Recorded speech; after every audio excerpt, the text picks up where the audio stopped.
it up for his affirmative position. Yeah, sure. Go ahead. So a lot of this is just 60 minutes back and forth, right? Yeah. I'll try not to interrupt too much unless there's someone severely over talking the other. But generally, I'm sure you guys know how to be respectful here and let each other talk. So go ahead. Yeah, I thought a lot of what Ryan just said is like bluster and non-relevant stuff. I have a logically valid argument, and I'd like to know which premise that you're unconvinced by.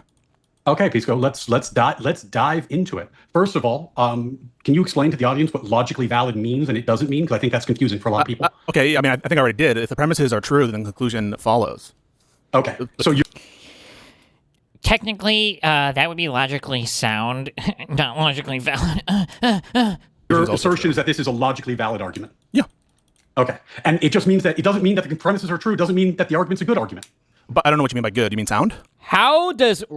I'm sorry, I thought the LSAT was like all logic games. How do you not know like philosophy high school terms for this? I guess it's been like 50 years since he went to law school. I don't know. Whatever, dude.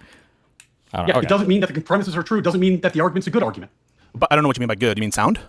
Yeah, sound, fine. Yes, sound. Yeah. So like an argument is sound if I don't know why Pisco, he's speaking as a layman here. Like good, sound, like these are not equivalent terms. We're going to be hardcore philosophy. conclusion follows from the premises necessarily, and the premises are all true. And I take the premises here to all be true. I'm just asking which of these premises you take issue with.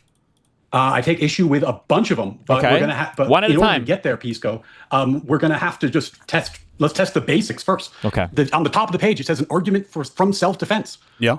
I feel very threatened by the Democrats' plan to add 4 justices to the court and pack the Senate. I feel deeply threatened.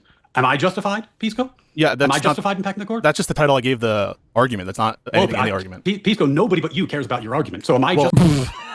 Oh no! You can't even engage.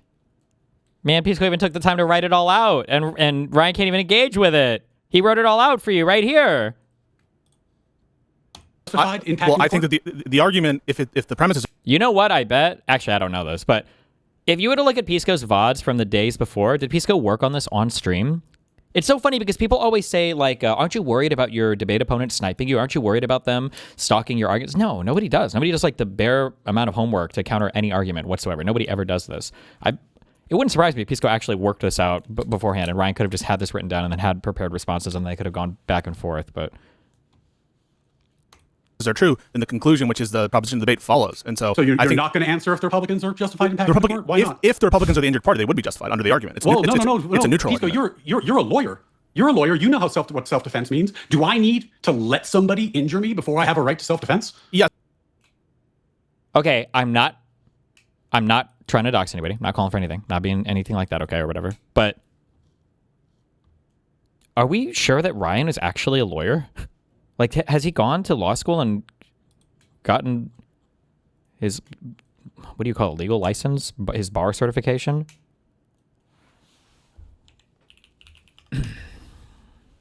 He is listed on a law site.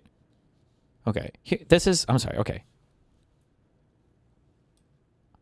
I think this is called a syllogism, which is like types of simple premisey arguments that lead to a conclusion, okay? Okay. This is a real quick thing. Okay. All men are mortal, okay? Okay. The great philosopher Concedes is a man. Okay. Therefore, Concedes is a mortal. Okay. Okay.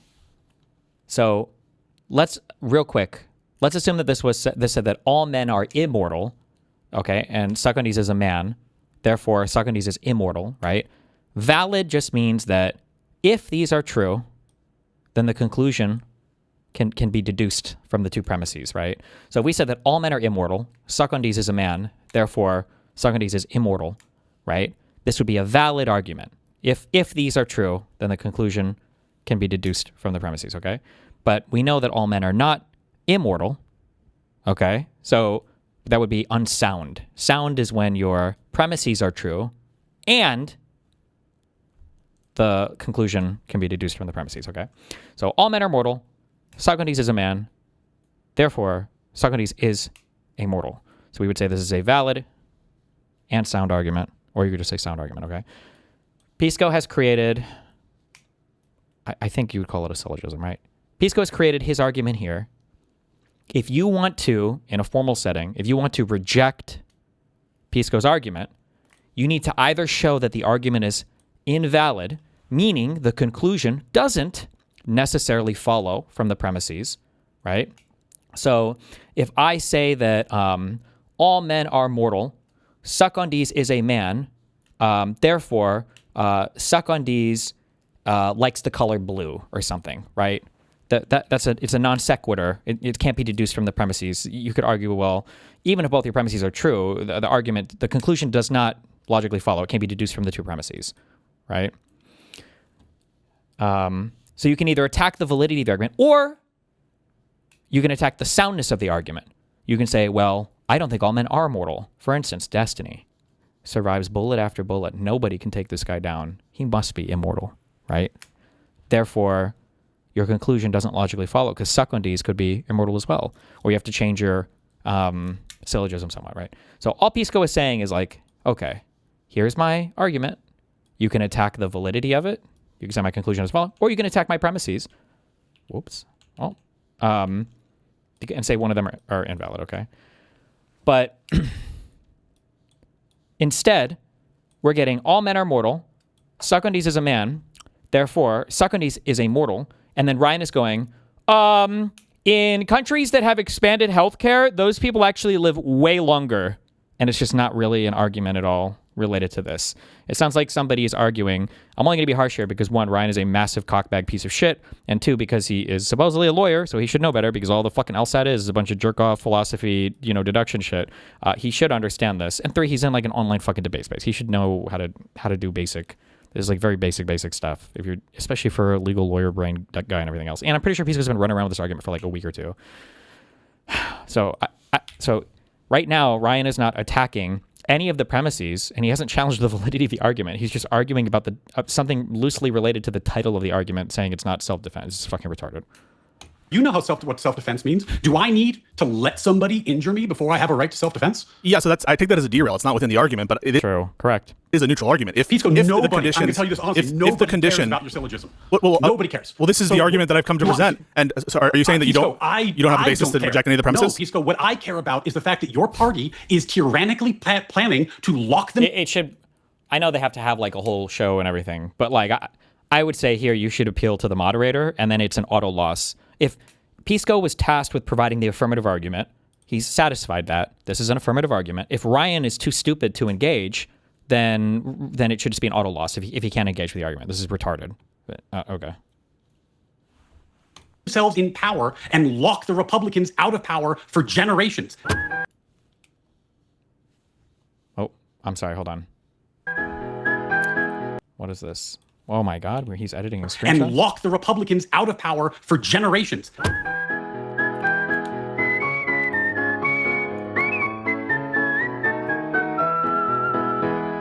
Yeah, that's what I care about. That's not in the argument. Your syllogism means nothing to me. So you don't want to. Then you lose. You auto lose. You can't. It sounds like you're not able to do. He put an affirmative argument. Like if you can't counter the argument, then you just leave. I don't know. Less about it. No, how about this, Pisco? We can make this very easy. Do you disavow the plan to add 4 justices in Pact 13? No, but I don't. But that's not the proposition of the debate. Do you, Pisco? Do you disavow no, I don't. And condemn it? No, I don't. But that's tangential. So if you that's tangential. If you don't disavow and condemn it, then Ryan, calm. No. That's tangential. I presented an argument disavow here. And condemn the plan to add extra. This is just rhetoric. This is just rhetoric. This is rhetoric. Can we just address the argument? Disavow and condemn, Pisco. Wait. That's rhetoric. Do you disavow and condemn? That's rhetoric. I just want to address my argument. Can we? Ryan was the one who brought that exact prompt to modern day debates. Pisco shows the DM in the intro. Nice. Yes, Pisco. Yes or no? I'll give you your famous one. He's trying to yes or no, but he's not even. Yes or no, Pisco? So I already told you I don't disavow the plan by Rokana. I don't disavow it, but I've already answered it. So now I'd like to address my argument for the debate proposition. Is that all right? No. No.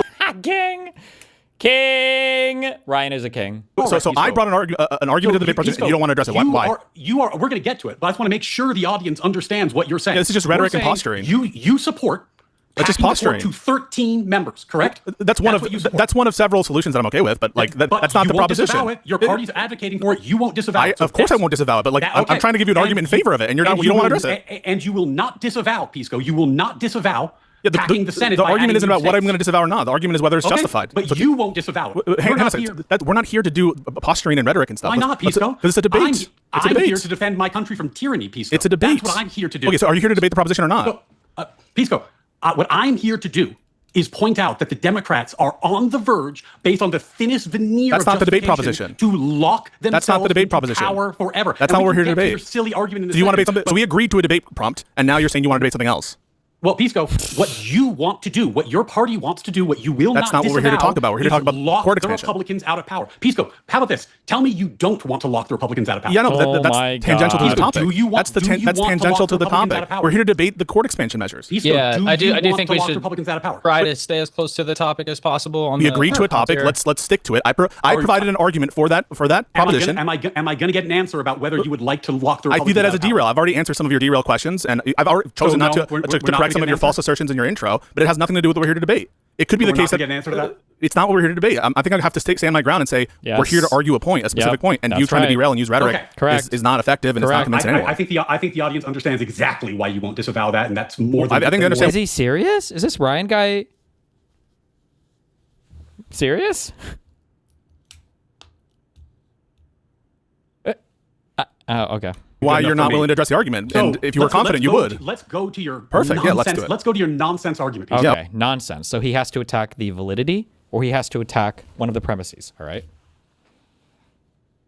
Okay. Which Okay. premise do you disagree with? Premise 5: there is no reason to expect a severe consequence Yeah. cascade. Perfect. Okay. Why on earth would the Republicans not repack the court the next time they have power? I'm not saying that they wouldn't. So you think that that's not a severe consequence cascade if the parties just keep expanding the court over and over and over again? I view that as preferable to the status quo. I didn't. Pisco, your argument doesn't say it's preferable to the status quo. Your argument says there's no severe consequence Well, cascade. You don't think that packing the court over and over again would be a severe consequence cascade? Yeah, I view the consequences relative to a status quo of some sort. If, for example, it's not making things worse in any respect compared to taking the action, I don't view that as making things worse. It's making things better. So it's not even a consequence. If your proposal leads to a 100-member Supreme Court where every couple of years we had new judges in there, the Constitution totally changes, all the rulings totally change, that wouldn't be a severe consequence cascade? You think that's preferable I don't to think the status quo? I don't think that outcome is precisely speaking likely the 100-person Why thing. not? Because we've never seen examples of this kind of thing before. When has that happened? Because you're proposing something unprecedented. That's not unprecedented. Your party is proposing a 4-person partisan pack. It's never been done in the history of the United States. So first of all, it's never been done. The When argument you is not propose something indexed. unprecedented, then it turns out so are that you you- might get an unprecedented outcome. Are you conceding that you don't have any examples of this occurring? Pisco, you're proposing something unprecedented. You are proposing something unprecedented. I don't think the debate. So saying to I'm me, not. oh, do you have examples So of let's how pause this real turns quick. out? Well, you're doing something unprecedented. Pisco. Can you name for me a time when they did a 4-person partisan pack? The argument Name isn't. one. The argument isn't specific to Pisco, name the one. argument. The argument my isn't God. specific to a number of justices. So Well, my Pisco, argument is not indexed to Do you that. disavow the 13-person pack? No, I don't. But that's not what we're here to Do you debate. condemn it? We're here to debate court expansion, right? Are you aware that James Carville said that Democrats should Yeah, lie? Ro Khanna is not James Carville is who I said. That James Carville said that the Democrats should not talk about it. They should hide their power level. They should get into power and then just do it. Why is Are it you relevant aware? what James Carville said? I thought we were here to Because, debate like Pisco, what's likely. Nobody should trust you saying, "Oh, we're going to." The argument isn't. The debate isn't whether you can trust me. Pisco, I'm just giving an argument to pack it to 10. My character isn't at issue here, right? Wait. Do Do you think my argument is the debate? My character is the debate? Pisco, Is my character the debate? The Democrats are planning to pack it to 13. Is my character the debate? You support packing it to 13. Yeah, but we're debating court If you don't expansion have the generally. balls, Somebody said get in on this. No, I have a blacklist with this guy for good reason. Okay, I did the Rob Noor and him convo because it was like just a whatever thing at the other stream, but I don't think I would ever do a formal debate with him again. He's like obviously a bad faith actor, and it's no moderator has ever been able to like constrain his autism. Like it's just too stupid. It was just like dumb as fuck. to argue the thing you actually support. Why should anyone take you seriously? Why would anyone care about your why don't we argument start about packing it to why don't we one start seat when yeah, that's why not don't we even on the table? why don't we start with just the minimal condition for being No, why not We will not start with the Why minimal not? condition because that's not what That's the Democrats logical? are proposing, Pisco. Wait, no, I don't care but my about argument- your logical syllogism, Wait, no, Pisco. I'm defending my country from your party's so you don't want to tyranny. debate the proposition you want to Pisco, I don't give a shit about the the proposition? proposition. What I'm telling you, Pisco, is that your party is advocating for rampant tyranny, and you won't even disavow it. I don't think you don't even have the courtesy to disavow it. If you wanted to come and debate a particular, if you wanted to come to debate a particular plan, you should have told the debate organizers that that's what you wanted to debate. Is expanding to 13 within expanding the court, Pisco? Is that within? It's a subset. It's a subset, but it's not the only. Could be expanding with one. I think Pisco in his intro even said it could be blocking one of their judges, or there could be other ways to do it, but. It's a subset, but it's not the only. Yeah. And is it a subset that you personally support? It's one of many measures that I would support. But why don't we start with? Why don't we start? Supported by the Democratic Party? Some, but not all. Some, but not all. Some, but not all. Your position, but let's defend your. Why don't we just take this the easier hypothetical position that your party's not? Well, the whole. Hang on a second. It's all hypothetical, right? So I'm going to propose. So I'm going to propose. So I would be okay with a 2-person court pack. That's a position that I've expressed. Fuck, I feel like Pisco shouldn't even give this. Pisco doesn't need to list a specific plan. Ryan is making him take way more of a specific position than what is required by the prompt of this conversation. But before, I wouldn't be. I think that the additional 2 with Ro Khanna, that is enough for mild deterrence. But why don't we just not get into that more complicated factor and just look at something? Why? Because Pisco, recently you went on and you said we can talk about 13, which I support. That's a quote from you. This is your position. No, but that's not what we agreed to debate about. We agreed to debate about court expansion. I'm debating to save my country from your tyranny. I care. I take that to be like meta and rhetoric and posturing and like. I care not at all. Okay, so then maybe you should have just done a speech instead of like doing a debate. I mean, that's a speech. Yeah, true. I am here to alert people to the vast danger that your party is posing. So you weren't here to debate. You're not here to debate. Unchecked danger that your party is Are you here to debate or not? And here's the deal. You won't even debate the position you hold. Well, you won't debate the position your party holds. I want to debate the position we agreed to. We agreed to a proposition. That's what I want to debate. You are happy to disavow 13. I am happy I don't. To It's just tangential. 11. I don't, but it's tangential to what we agreed to debate about. We agreed to debate on a specific thing, and you wanted to debate like a harder, I guess, in your view, to defend version of that. When you proposed it, I said you can take it however you want. Well, I'm talking do you about think a what your party 2-person actually do you think a 2-person expansion would be an Pisco, expansion? I don't care about some narcissistic competition between you and me. You are trying to rape our country with tyranny on behalf of a party that is packing the court to 13 and expanding the Senate by 2 states to lock the Democrats out of power, and you won't even disavow it. You don't even have the courtesy to disavow it, and you expect me to play mind games. So we can schedule. It's not a mind game. I'm trying to actually focus us on the thing that we agreed to talk about. I don't care what you are trying to focus on, Pisco. You support 13. Defend it. Yeah, but like we can schedule a debate on 13, and I'm happy to do it with you right now. If you want to quit, so let's quit. Well, that's just not what we're here to debate. So you're not. I'm here to talk about. Are you here? So you're not here to defend. Are you going to condemn it? Well, no. We can schedule. We can schedule a debate for the 13 if you want. Are you going to condemn it or not? No, I would support it. Just not. We're talking about 13, and I'm going to talk about 13. That's not a proposition. Wait, that's not what we agreed to debate about. I don't care. You don't care about our agreement on the debate? I don't care about the agreement. I care about the future of my country and saving it from the tyranny you should have had a speech that you want to impose. So are you conceding the proposition then? Pisco, are you conceding the proposition? I don't care about the proposition at all. I care about the fact that I care about advocating for open tyranny. You don't care about. You care more about some mind game competition between the two of us. You care more about some narcissistic debate. I care about what we agreed to debate about. Narcissistic debate prompt. Wasn't it his prompt? Well, then, if you care about the future of the country, you just said you don't care about that. You think 13 is good, then you should be able to defend 13. I can. We can schedule that if you want. 13, go. Wait, no. But we scheduled a debate. The debate that I came here to actually have with you is the debate about what we agreed to debate about. That's what I think we should do. Pisco, no, I do not care about that at all. You don't agree about the agreement we had to debate this thing? Not at all. Not when you are advocating for tyrannical control of the country. That's just rhetoric, Ryan. Ryan, that's just rhetoric. Okay, it's your position. I don't want the meta. I just want the actual debate. If 13 is not tyranny, defend it.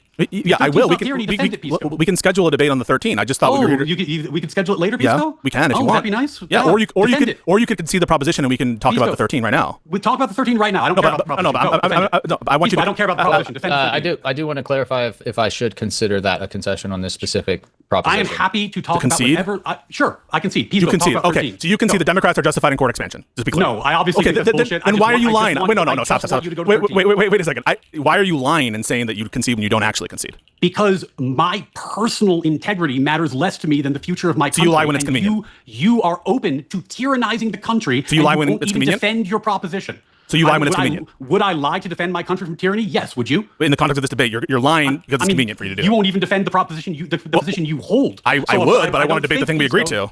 Well, Pisco, I don't give a shit about that. Defend 13. Go. That's what the Democrats. I'm not going to move to a it. different proposition until we get like a finality on the actual thing we We agreed have to. finality. Go. But no, we don't. You had a fake concession and by your own terms a lie Yes, to it concede. is I mean, obviously, why? I'm obviously lying when I concede. Go. Yeah, no, Continue. but I 13, don't. go. I don't want a fake concession. I want an actual resolution on the thing we came to debate Pisco. about. Well, you're not going to get it. 13. What? Defend it. Wait a second. We had an agreement. You and I. We had an Pisco. agreement about what to debate about, and Hey, now Pisco, you're just going back on if it. you had the opportunity to break an agreement to stop Donald Trump from doing the false slate Depends on the electors, would you have broken that agreement? Depends on the agreement.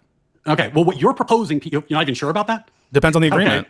Okay. You're not even sure that you would. I think you described that as authoritarian, fascist, all Yeah, kinds of things. it depends on the wouldn't agreement. Break an agreement to solve that? Would you break an agreement Depends with me on about it? Would you break an agreement with me about a debate prompt? It depends on the nature of what's at stake, but like this, the This is pretty low stakes, The Pisco. consequence. Yeah, that's why it makes no sense to lie about it, right? Like it's not that okay. whether this debate happens or Before- not, the thing's going to happen. Progress made in the debate? Nothing. You know. Pisco, real quick, Yeah. I'm getting a lot of asking if you could just lower your mic slightly. Oh, sure. I'll try to do that.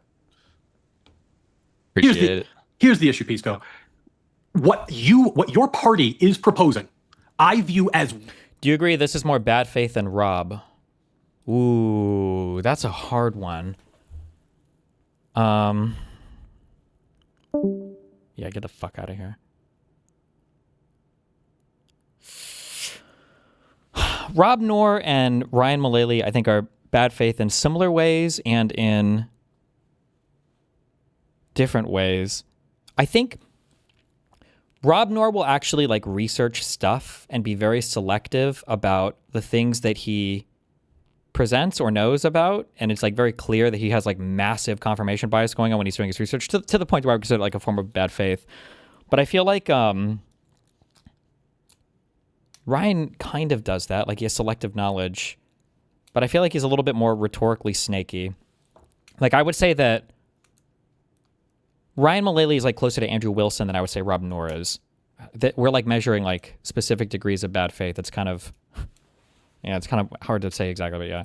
worse than anything they have accused Trump of doing. This is the worst, most tyrannical thing I have heard. And by the way, Pisco, when I preferred Trump in 2024, Don't you think in this specific case they've made zero progress solely because of Ryan trying to weasel and Pisco just not budging? Kind of. I mean, nobody like really pays attention to this, but I would blame the moderator here in this case. Like Pisco came with an affirmative argument. He has a prompt. Ryan in the beginning was unwilling to engage with it. He wanted to filibuster and then do rhetoric. And then now he's having a really difficult time navigating a formal argument, and he just wants to like blow things up to kind of more larger meta concepts like retribution or whatever, and he's unwilling to engage. But I mean, like this is all on Ryan, and then maybe on the moderator for not intervening enough. I sacrificed my vote. I didn't vote for him because I thought what he did with the false slate of electors was disqualifying. You, on the other hand, are openly advocating for this tyranny. You're openly advocating for it, and you don't even have the balls to defend it. You don't even have the balls. You can't say that, you Ryan, want to because do, I am willing to Pisco, defend that. What, But I so also defend wanna, it. No, I do want to. I am willing to defend No. it, and I just told you we can schedule a debate for that. This specific is thing, this but- is the lawyer's banality. This What? is let me point to this little technicality, and hopefully you won't see that what we're planning to It's do not a is lock the Republicans technicality, out of power. Ryan, it's not a technicality. It's Do you, what- Pisco, do you favor so- locking the Republicans out of power? So that's not a technicality. What you're referencing. Pisco, but do you so favor it's not locking a the Republicans out of power? It's not a Like this is like, are you sorry for killing your wife? Are you sorry for killing your wife? I was like, bro, what? How the fuck am I supposed to engage with this?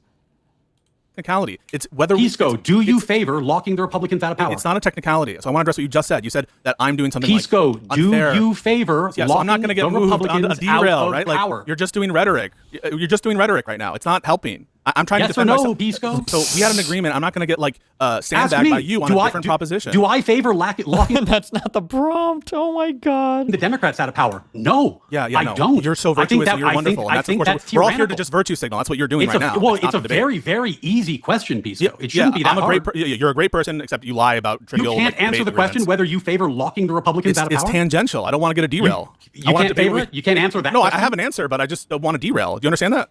How about this? Do you think we should live in a world where people in California and New York run everything? Do Just you more favor that rhetoric. world? I mean, that's about as relevant as your Senate is thing that- was. I mean, these are Okay. all irrelevant. But would you deny that position? I You think have we'd be in a better world if California and New York ran the show? I have a view on what you just said, but I think at this point I'm not going to entertain any more derails. And I think that we should. So then I'll just concede on the proposition, or you can engage it and have the debate. I'll just read some fun quotes from Pisco then. What? Like the moderator should at least step in here and say, "Hey, stop! What are we doing here, guys?" Is this Back in the day when is this really debates? When he was Pisco 95, he had a chat with Destiny called "The Problems with Packing the Supreme Court: Discussion with Law Student Pisco 95." And at the 30-minute mark, he said, "Don't you think we live in a better world if California's running the show and New York are running the show? Isn't that a better plan? Isn't that a better world?" You can go look it up for yourself. Here's another conversation that Pisco recently had. He went on the Brad Palumbo show with actual Justice Warrior Sean, and he was asked about the ratchet issue. The ratchet issue, Pisco, which is a premise in your debate. Hey, this is a premise in your argument, Pisco. This is a premise in your argument. Which premise is that? Can you actually tell me which premise? Nope. There will not be a cascade of consequences. Yeah, go for it. How was that? Brad brought up the ratchet effect, and Pisco said, quote, "What you present as a negative," in reference to the ratchet effect, that is to say the ratchet, the back and forth, that's a virtue. And Brad Palumbo then clarified, quote, "That's a virtue." And you said, I quote, "I can explain why it is a virtue." Yeah. I'm not done reading the quote yet, Pisco. And Brad continued, quote, "When it leads to the point that we have 100 members of the Supreme Court," and you said, "I'll tell you why." Kind of weird that he has this ready, but likely never wanted to debate the first topic and just pivoted to this. Yeah, especially if it's the case that Pisco was running around on Twitter with this argument beforehand. He had the opportunity to see the argument and engage with it and start to attack it. But, like, why would you... Like the fact that he took specific care to prepare and then not prepare for the actual debate that's kind of crazy, but yeah. And then Brad said, "And it becomes a joke, and presidents will just disregard its rulings eventually. Would we be in a better or worse place?" And you said, "You might be befuddled by it, but it's a virtue." You said it was a virtue, Pisco. Brad said, "We have 100-member Supreme Court, and people ignore the rulings, and you call it a virtue." Yeah, I mean, I will. And you're just going to talk over when I'm trying to explain it. So at least when it comes to legislative court packing, you have the virtue of bicameralism and presentment. And what you present as a negative, that is to say, the ratchet, the back and forth, that's a virtue. The fact that you can have a legislative court packing... That's a virtue. It is a virtue. To a point where there's 100 members of the Supreme Court. I'll tell you why. And it becomes a joke, and presidents will just disregard its rulings eventually. I'll tell you why it's a virtue. Better or worse place. You might be befuddled by it, but it is a virtue. And the reason is the fact that it's more peculiar circumstances to do what Mitch McConnell did. You need to have this situation in which the president is in control and you have a Senate on the other party. That means that there isn't parity in terms of the options available to both sides. And so it's uneven on that view. So it's more undemocratic. You don't have bicameralism. You don't have presentment to the president. And the circumstances of the non-legislative court packing are more rare and weird and more unique to the Republican majority in the Senate. And those are virtues that you can't contend with. In what sense is it better to have that than the legislative court packing? And you're like, the ratchet. Why is that worse than having a permanently skewed court? So first of all, I shouldn't even entertain this derail. It has nothing. True. How does this go on for 2 more hours? Do they ever actually get back to the argument, or is it just...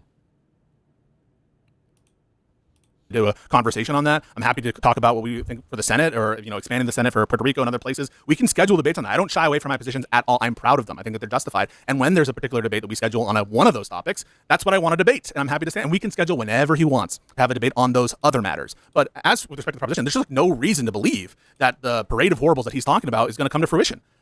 There have been examples of court packs in this motivated by partisan reasons in this country's history, in the U.S. Supreme Court. We didn't descend into the breakdown of the rule of law because of those court packs. That didn't occur.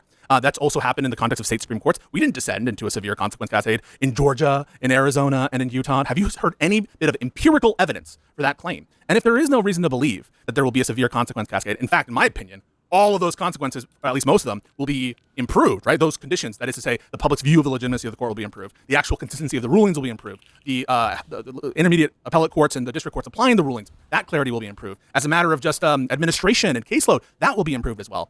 So I don't actually think that there's a basis to believe that these severe consequence cascades could happen. And what we're left with is, I think, an intuitive moral notion that most people agree with and know, which is we ought to the extent possible, repair injuries that were done without justification, wrongs that were done, if it's possible, to heal them in such a way as it doesn't create a set of bullshit. You don't have to believe them to support. You don't have to believe them to support a measure. And I'm asking you, why? Why don't you support Puerto Ricans? Why don't you support Puerto Ricans? Partisan attempt to lock the Republicans out of power. Why won't you? Why do you not support Puerto Ricans having a right to vote? Because I think it is a partisan attempt to lock the Republicans out of power. But do you think Republicans should be in favor of it? No. Wait, why? Because I don't think that Puerto Rico should be a state is necessarily a good idea, but that would be a whole other topic. In virtue of what is it not a good idea? Oh, it's a whole other topic now. Yeah. It's a whole other topic. That's of course stopping Ryan. It's a whole topic. Whether, for example, imposing U.S. law on minimum wage, on contracts, on a whole variety of other things would be a good idea. I legitimately don't know. I'm sorry. Does U.S. federal law not reign supreme in Puerto Rico? Do they have a completely and totally separate legal system?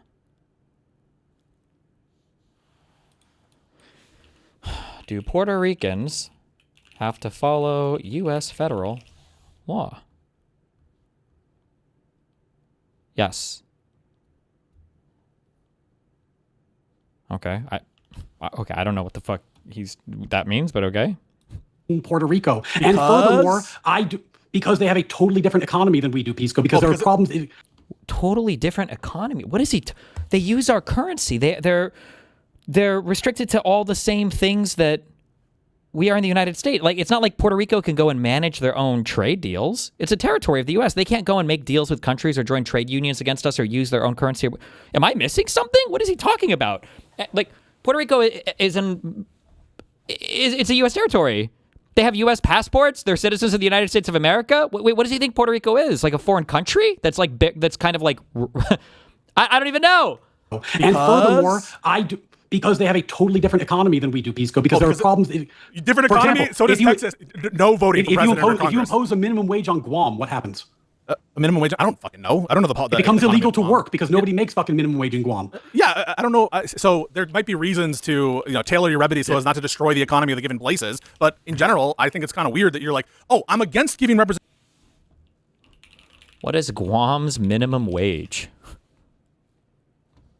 Guam's current minimum wage is $9.25 per hour. Is our federal minimum wage still $7.25? What is the U.S. federal minimum wage?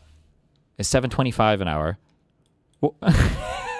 Does he just think every single person in Guam is like a poor, destitute native islander, like hunting with spears and arrows? What is he? I like how he's just so comfortable. Dude, I need this skill. I gotta have this skill. I don't know if I need to drink a little or maybe do some Quaaludes or I don't know what kind of drug you need to bring you to this level. You're like, I'm just gonna fucking make shit up, bro. Donald Trump went to a great school.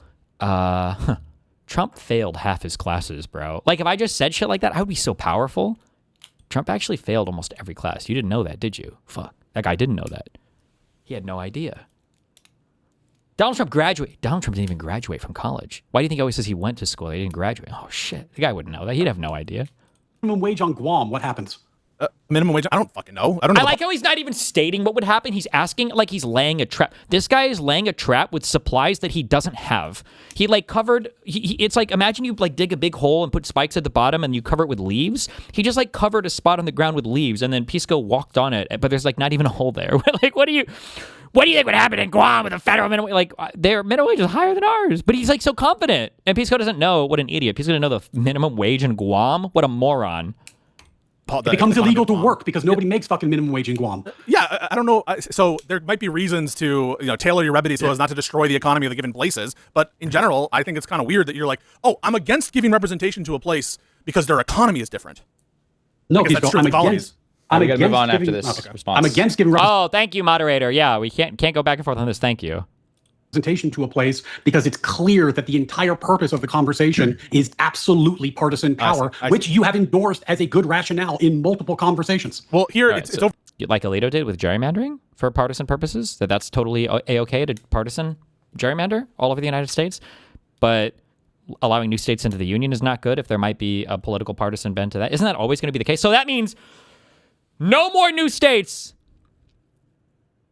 unless it's 50-50 voters. We have to do a poll on if you would vote for the Republicans and Democrats. If it's not 50-50, you're not allowed in the union, I guess. Okay. Overdetermined. It's a good idea because it helps Democrats in my view, but it's also more foundationally and it's independent rationale because they deserve to have sovereignty, the people of Puerto Rico. All right, so this next one here, kicking it back over to Pisco. Lenny Grad since 5, he says, Pisco, can you engage with the necessary entailments of your argument without dismissing them as irrelevant to the letter of the argument? I absolutely can. Yeah, no, I absolutely can deal with the necessary entailments of the argument. And I don't know, what are you raising that's a problematic necessary entailment? If you don't spell out what the problematic necessary entailment is, then I don't understand or the thing that's such an absurd consequence, then I can't really respond to it. I don't think that maybe there is. Maybe we can work together to find some absurd situation, but I don't think Ryan's done a good job of showing what the absurd necessary entailments are. Pisco has said that the consequence cascade won't happen, and the reason that he said that is because he believes the status quo is so horrible that even if you get to 100-member Supreme Court, as Brad Palumbo said, it would be virtuous because 100-member Supreme Court would be better than the status quo. So go watch the conversations he's had. He's had multiple conversations. It's all documented. Pisco has gone on record saying that it would be radical not to pack the Supreme Court because he thinks the status quo is that terrible. So if he thinks the status quo is that terrible, then okay, I guess he just doesn't care about the consequence cascade. But yeah, I think it obviously would be a consequence cascade. The only way to prevent it would be to lock the Republicans out of power. But no. So this is what I'd look for evidence of a consequence cascade, right?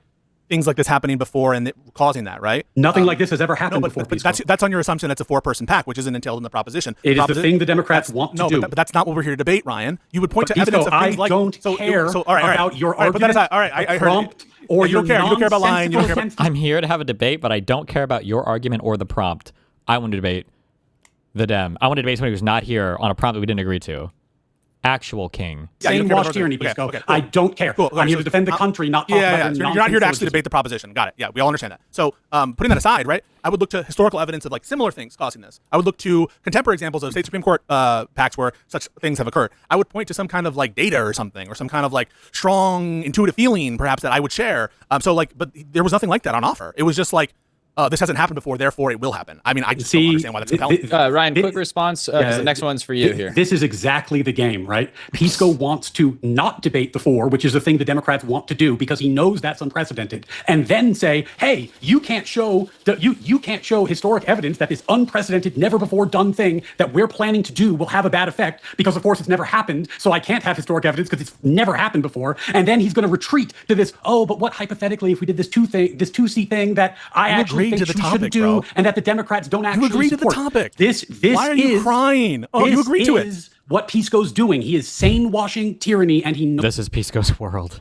You agreed to the topic, and then you lied about it, and now you're crying. Why won't you debate something different? I'll schedule that with you.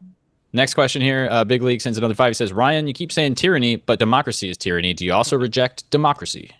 Democracy is not tyranny necessarily. It's tyranny if it infringes on natural rights, and there's some other criteria. If it becomes arbitrary, if it becomes one party, if it becomes if there's no method for the minority to have any representation. There are ways that democracy can become tyrannical. It's not inherently tyrannical, though it can devolve into tyranny pretty easily if you're not careful. This is a really good question because the reason I started with the Mitch McConnell quote about the people getting a say, right? The whole argument for the non-hearings of Merrick Garland is the people should have a say on the future of the Supreme Court. Well, if you hold to that, if Mitch McConnell was right about that, and if it's not problematic to have that be an incentive, why wouldn't the people's representatives, through bicameralism and presentment to the president, why shouldn't they have a say about the composition of the court? That was Mitch McConnell's rationale. So if you think that there's something inherently tyrannical about having the court being more responsive to the democracy, talk to Mitch McConnell, but we're going to respond in kind according to the neutral self-defense principle that I laid out. Watch the game. Oh, we want it to be responsive to the people. But again, as I just said, why are so many YouTube lawyers like that? I don't get it, man. If it's like a mental illness or cognitive impairment, or if it's like the politics like switch has been flipped so hard, it just like shuts down the rational mind. If you take away the safeguards, then democracy, I agree with the super chat, can become tyrannical.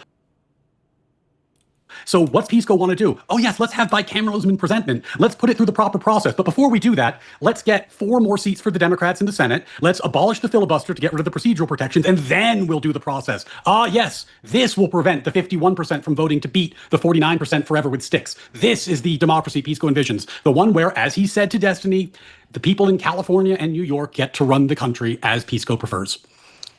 All right, so this next one, Mr. Far from Jordan for 5. He says, moderator is MIA. Why is every other word from Ryan 13? Unhinged performance from Ryan. Waste of time and breath. A new low.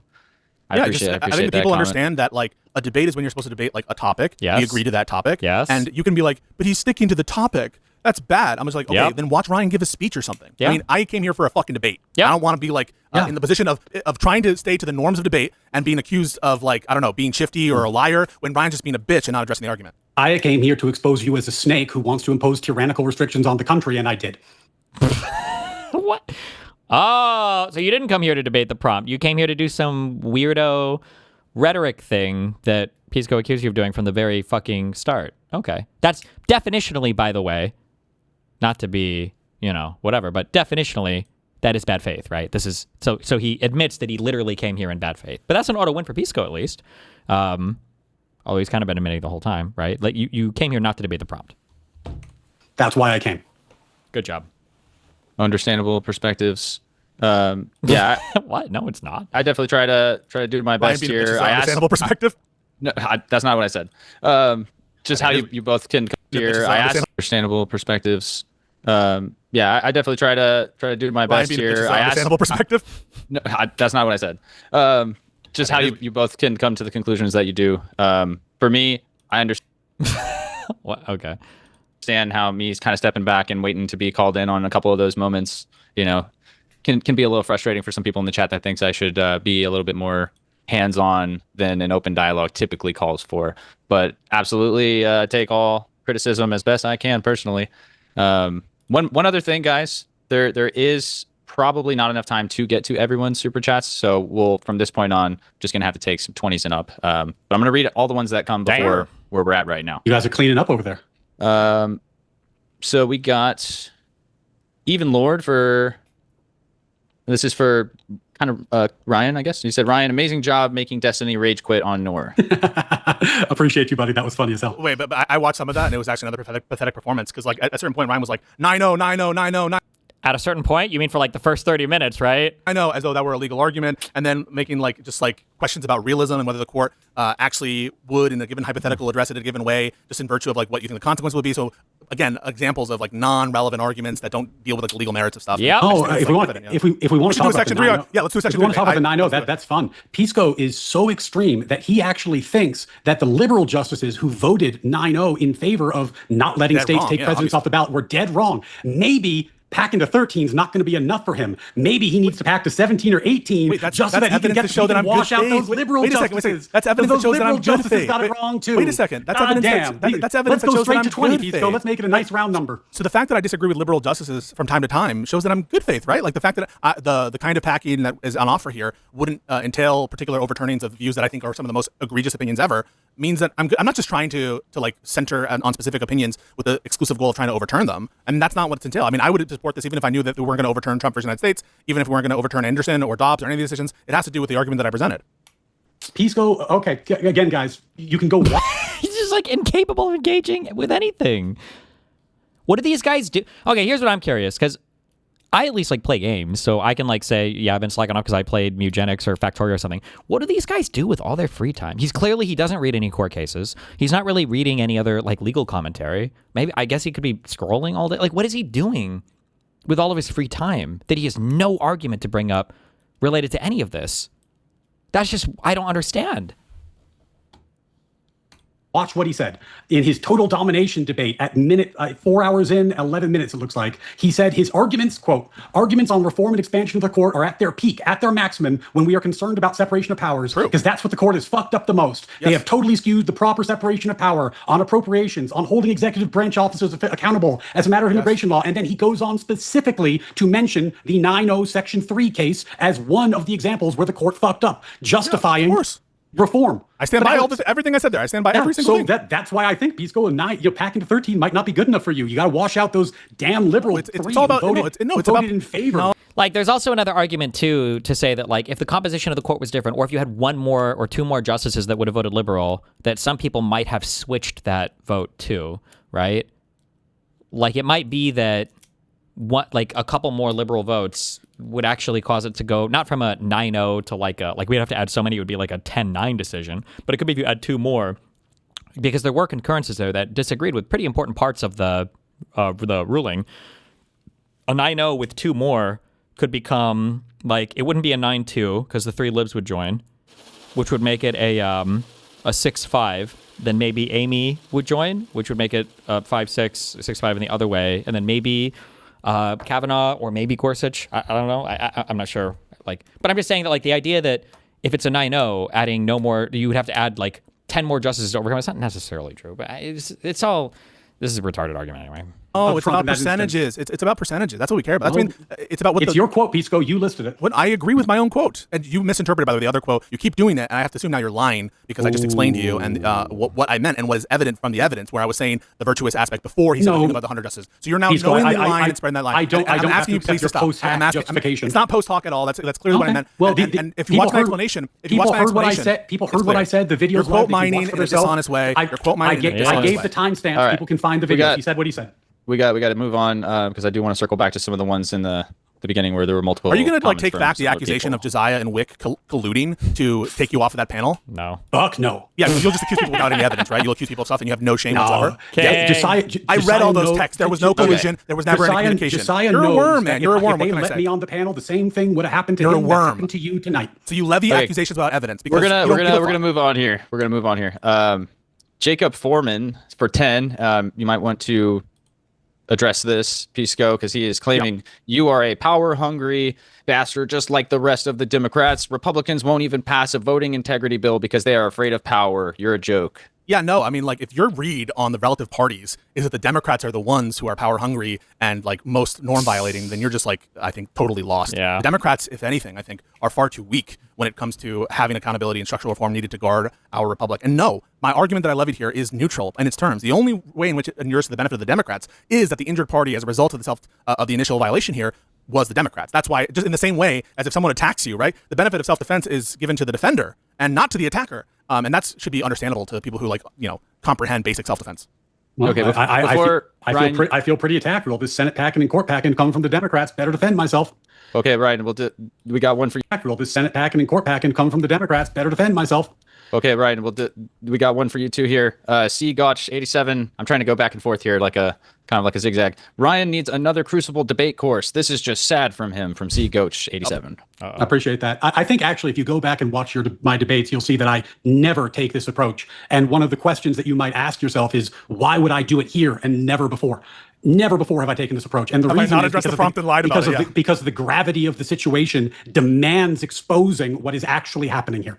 I've never been totally irrelevant and horrible and embarrassing before. I did this because I needed to do a meta little performance for the Facebook dads. Damn. Okay, we got to circle back here. Big League Drew asks, to both, how long has your family been living in the United States? Real long time. Depends on which side. What? I don't quite know off the top of my head how many generations. It's and it forks quite a bit. So depending on which side of the family tree, between like one and many That's a really weird question, right? generations, there's a mix. And the quick follow-up before Pisco answers, this is also to both. How do you think you'd feel if you didn't eat breakfast today? Normally hungry, but I pretty ramped up on adrenaline right now, so I don't think I'd notice. All right, go ahead. I Pisco. did have breakfast, and so I can't answer that question. I did have breakfast. As to the longevity, I was born in this country. I'm first generation. My parents were not. I'm not going to get into how many years, but I was born here. Awesome. Appreciate you guys getting that answered. Big League Drew has been on one with the questions here, which we appreciate. Truth or Volt TV for 5 says, James, step in and do something about this trash debate. Why should I stay subscribed when you bring on low tier It's debate? obviously a founding stock dog whistle. Yeah, that's what it sounds like to me. They're asking, like how rooted is your family in America? Are they European enough? That's what it sounds like to me. Debaters. I don't That's what I get to would decide assume. how people choose to debate on the thing. I can just say, is that a concession or let's stay on the topic, and then after that, that's kind of what. I think you did fine with moderation. Appreciate it. Everybody's gonna have an angle. I'm trying to be. Okay. We're almost done with these last couple here. Appreciate you guys. Wait, what is this? The Equal Protection Clause of the Constitution and the Due Process Clause. And by for being on the ballot? Where Pisco goes over your debate. Wait, how long was this? Or how long does this last? The Equal Protection Clause of the Constitution and the Due Process Clause. So here we have due process and here we have equal protection. You can sue for a violation of due process as such, right? Is your cause of action arises under the constitutional provision itself. Oh, thank you so much for the super chat. You don't need further enactment from Congress. Congress couldn't get rid of the due process clause by just passing a law saying, we're not enforcing the due process clause anymore. Oh. States would still be allowed to enforce the due process clause, the equal protection clause. Like, that's why they're constitutional amendments. We don't want to give Congress the authority to just eviscerate all of our amendments with simple legislation. Of course. And so the other parts of the 14th Amendment, this was a point raised by the Anderson petitioners, who were right and robbed in this bullshit opinion. They were right. Other parts of the Constitution of the 14th Amendment are self-executing. And Ryan gives the whole game away on this point. How? Do you know what he says? When the state disqualifications are brought up to him, do you know what he says? And by the way, not just state disqualifications back in the 19th century. There's a state disqualification right now for a man who was disqualified for January 6th. His name, look it up, assholes. Is this in New Mexico? Coy Griffin. Or Arizona? Look it up. This man stands disqualified. This man stands disqualified under Section 3 of the 14th Amendment for state office because of January 6th. No, we have Patrick. Yeah, Patrick, but no. Do you know what he says about, he says it's okay, right? He says, oh, well, that's state governments. Of course, state governments have the right to enforce Section 3. Well, then, by your own logic, Section 3 is self-executing, right? The states are enforcing... Just not self-executing for federal office. The argument is nonsense. Yeah. Section 3. In other words, Congress didn't have to put in legislation to make Section 3 viable. Congress didn't have to put legislation to make Section 3 enforceable because the states are able to directly enforce Section 3. So you've answered the self-execution part, and you've answered it. It is self-executing. Now, what the court is trying to do and what people try to do is they want to split the baby here and say, oh, well, it's self-executing for states, but it's not self-executing for the federal government. What does self-executing mean? Is it the idea that it's not challenged? Self-executing means that... I don't even like the term, but maybe I'm retarded. Maybe there's a reason why this term exists. If a law is there, then the law is in effect. That's it. So, like, if there is a law that says there shall be no president who has not attained the rank of Grand Master in StarCraft 2, then, and that's like in the Constitution, then that's it. That's the law, the Constitution. You wouldn't be like, well, okay, so somebody wants to run for president. They've only ever gotten to Diamond in StarCraft 2, right? Well, did Congress pass a law enforcing that part of the Constitution? Congress doesn't need to pass a law enforcing that part of the Constitution. The Constitution is in full effect. Of course it is. Self-executing. It's there. It's in effect. You would never question whether or not Congress wrote a law to enforce that part of the Constitution. Of course it's in effect. That's what self-executing means. For federal offices. But of course it makes no sense. It's just a failure to understand basic the typical law, powers anything associated with running elections for president in the United States. Because traditionally, the power when it comes to regulating elections is divided when it comes to legislative elections. All right, it's traditionally divided. States have authority, but Congress can alter them. Right, states have authority as a default presumption, and they do, by the way. They have exercised that authority. As recently as this year, we were having different states, I think in Nebraska, other examples, who are testing whether or not a candidate is bona fide. Right? Think about that. Think about the patchwork from that. States are testing whether you're a bona fide candidate, whether you're in good faith a candidate. Having like signature requirements for being on the ballot. Those are like independent, self-standing, substantive rules, limitations that you're putting on ballot access for a candidate. So states already... In what case is it not self-executing? Well, there would have to be some provision written in. Like if it were to say that so long as Congress passes a law, then nobody with brown hair could be president, right? Like if there was some, what do you call this in grammar, in English? Conditional clause or something? I don't know what the fuck you would call it. But like if there was something like that, then maybe. But generally speaking, everything in the Constitution is law. You don't need... I mean, and law is law. You don't need more to enforce the law. It is the law. Like... It's up to, I guess, Congress and then the president eventually on how to enforce the thing, but... They exercise this authority. They already do it. They already exercise that authority when it comes to federal legislative elections. And they do it not just on the constitutional requirements for office, but also independently created state requirements for office, for ballot access, I should say. Now, there's a limit here. There's a limit on how much like truly powerful requirements you can impose for access to the ballot and for access to office, right? You can't really exceed the qualifications for office in the Constitution. But for ballot access, you are able to put in some rules. Otherwise, what, could 20,000 people just break an election system by everyone saying, hey, I want to be on the ballot for this, for that? They are allowed to put some limitations on for ballot access. And no one short of Neil Gorsuch, while he was a circuit court judge, or it might have been Kavanaugh, I think it was Gorsuch, held that states are allowed to disqualify you for other constitutional requirements. This was in a Colorado appeal. And in fact, in time in the election process, okay. Is there any other point to this? Like enforcement of Section 3 afterwards. They did. They're allowed to. That doesn't address the argument. If you go to the debates about why they implemented it, right? What did they say? Method to enforce Section 3. 4 of them. And I think we have something to say about that. Just because we acknowledge as a power's perspective that he ignores Wonka Mark. What am I trying to say here? When it's convenient, you cite Supreme Court precedent. When it's not convenient, Roe v. Wade. Yeah. When is it also not convenient? Try Chevron doctrine. Try the opinions regarding removal of the president, Humphrey's executor. Whenever Supreme Court precedent is inconvenient to the conservative end, Ryan is totally fine, and this Supreme Court majority is totally fine to fucking toss it. Yep. So just notice when the deferring is happening. The deferring to case law only occurs when it's convenient. Correct. The deferring to Congress also only is conferred when convenient. We defer to Congress when it comes to, for example, let me think. Maybe a good example of this is Chevron, or maybe an example of this is some of the executive, like calling forth statutes, some of the deployments of the militia, even hiding it, and their claimed authority for it.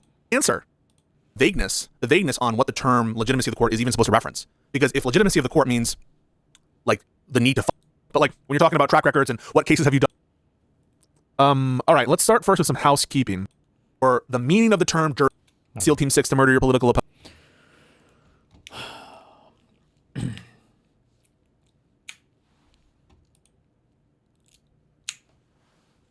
Okay. No one else is going to do this. I'm never going to get a debate on the COVID shit, on the lab leak stuff. It'll never happen. I need to know for myself, though. Okay. The Hunter Biden laptop story.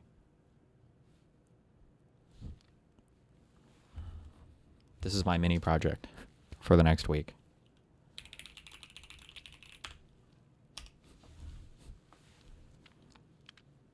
I've seen enough weird stuff that I don't know if this thing was ever fucking real, ever.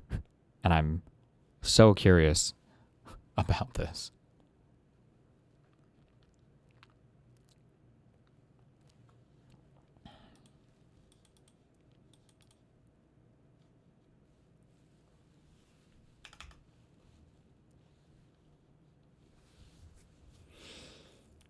When you say not real, what exactly was not real about it? As in, I don't know if this laptop or any part of it is even a real laptop. If it was ever even Hunter Biden that ever even dropped this off anywhere, ever. Or if there was a laptop that had other stuff put on it or anything. I have no idea. I've seen so much weird shit.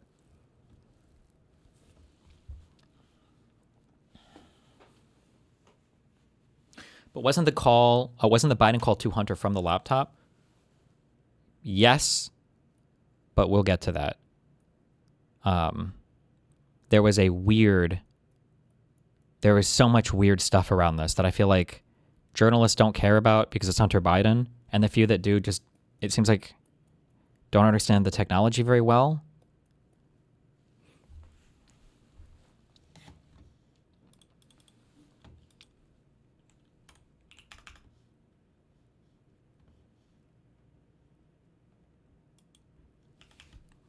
I'm just curious.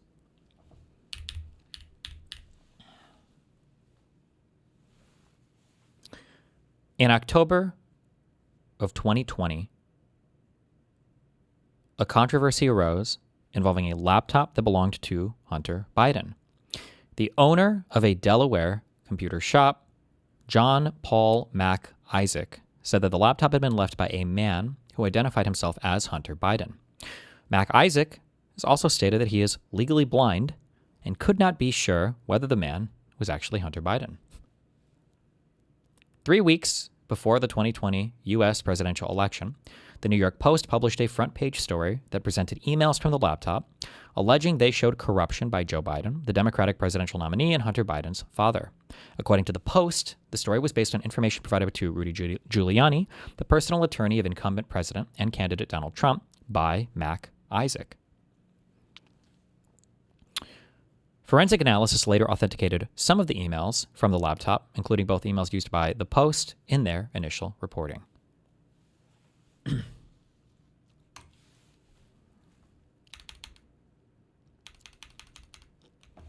One thing that like really hurts credibility in a lot of these stories is it's like never, ever, ever normal people who are involved.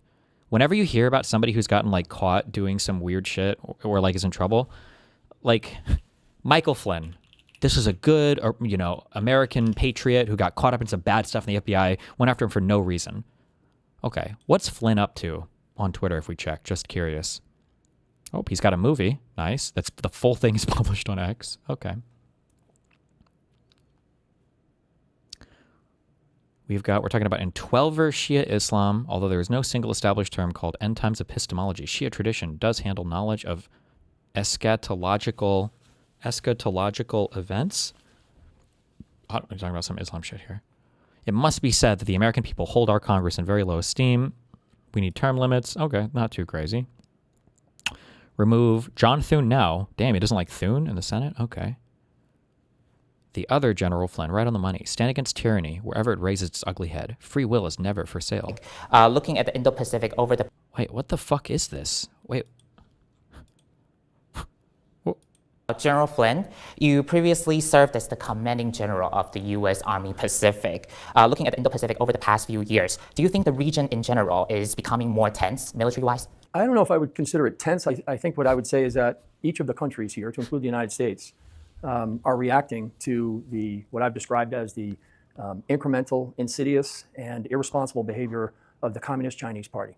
Not the Chinese people, but the Communist Chinese Party and its leadership. So that's what I think is actually happening here. We know after the Trump-Xi summits, President Donald Trump has said that U.S. arms selves to Taiwan. Okay.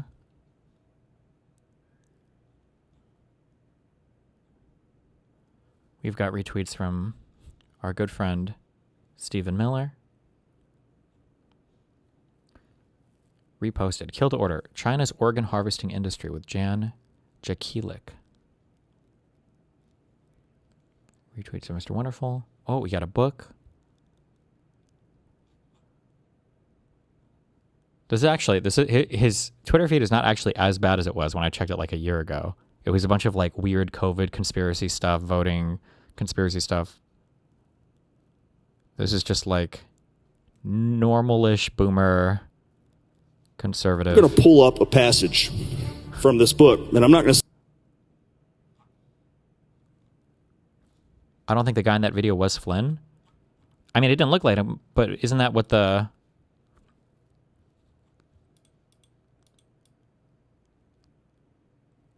That's what the... Oh, wait, Charles Flynn. Wait, what the fuck even... What is this, then? It's the other Flynn, read bio. Oh, it's Flynn's brother. Oh, okay, whatever. I don't know what this interview is for.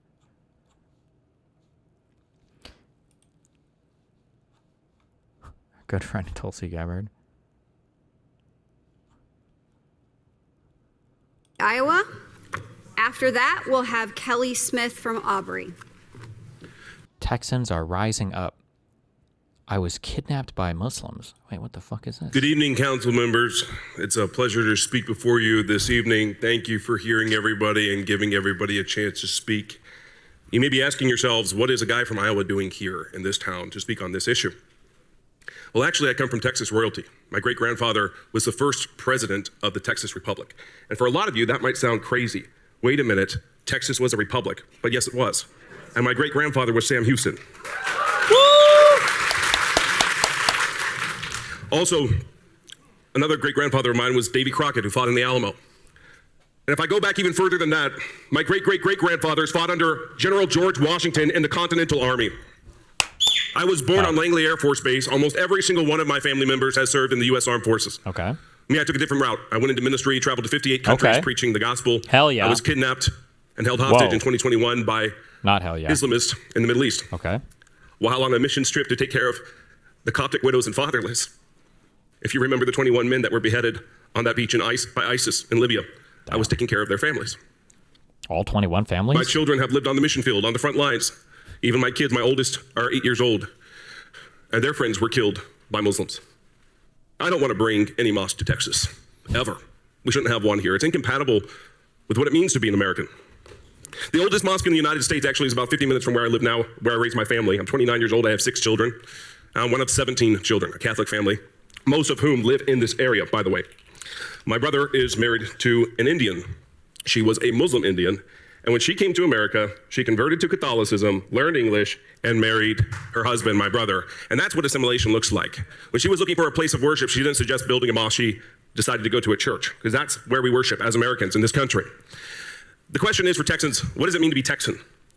This question is very important, because as we build temples in this state, we are changing the layout and the structure and the fabric of this beautiful Texas state. So listen, this is not what we want. Christ is king. May God bless America, and stay true to your roots. God bless you guys. Fight for it. Did that hostage thing in 2021, was he held hostage? An American held hostage by ISIS in Libya for a year? Did that happen? Link me a story. This is Rare Foundation USA. In the news, they cut off testicles and shoved them in their mouths. Their own testicles in their own mouths? Mastermind of Bataclan Jihad massacre. Treasonous journalist, son of Texas Republican, charged with serving as unregistered agent. Oh, shit. Switzerland, knife attack by jihadi Muslim shouting Allahu Akbar. Mental illness or jihad? The ideology behind the knife. The Mamdani playbook hits New Jersey. Cares Ali Al-Jarrah and the red-green axis move in. Oh shit, wait, what is this? Muslim Brotherhood tied operative, Ma'in al-Quda exposed. Deep bin Laden and al-Qaeda ties now building Islamic City in Texas as part of the project to conquer America. Oh shit. Oh fuck, what is this? Did they already make it? Look at these guys. Oh shit! You watch the hood? I'll watch the skies.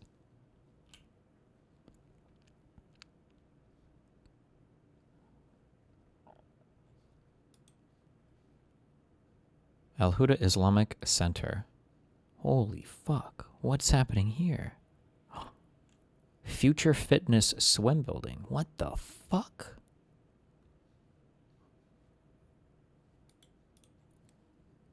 Future Clinic. Future 2-story school. What the fuck? What's happening here? Ooh, he's got the Muslim beard. She's got the Muslim scarf. Not good.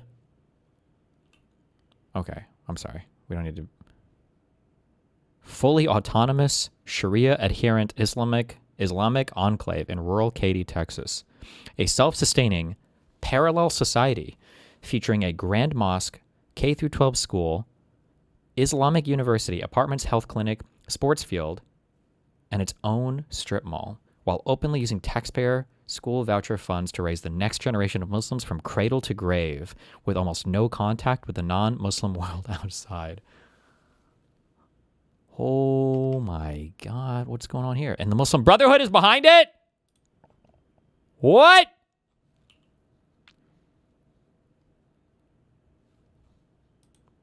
Sorry, okay. Anyway, sorry, we got way okay. All these guys are usually crazy on Twitter, that's what I'm saying. Wait. This guy is no exception. I didn't mean to go off on the Flynn guy. Okay. John Paul Mac Isaac. John Paul Mac Isaac.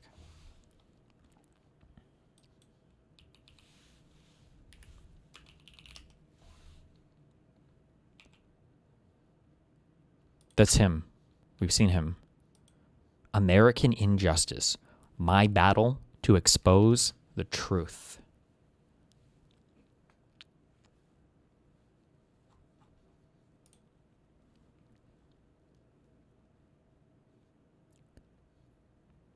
The crack smoking, hooker financing, Burisma cashing, sister-in-law banging. What? Oh. I guess. Wait. In-laws don't count as incest, right? It's just maybe tacky? Okay. Receiving heir to a political dynasty. Hold on. if in-laws don't count as incest, why do cousins? Hold on. Okay, let's say that I met... Wait. Hold on. Wait a second. Hold on. Something's not making sense here. This person is married to this person, okay? Now, let's say this person has a sister. Okay.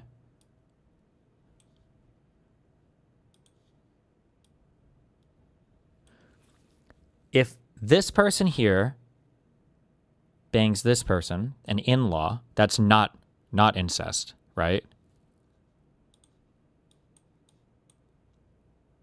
Correct. Now let's say this sister has a kid with some other person. And then let's say that you and your significant other have a kid.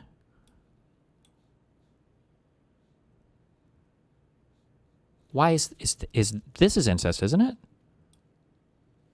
Is this... Fuck, is this a cousin or a... It's a cousin, right? They're blood related. Oh, hold on. They're blood related because these people had this kid and this kid. So they both have... Oh, shit. I got it right up here. I see.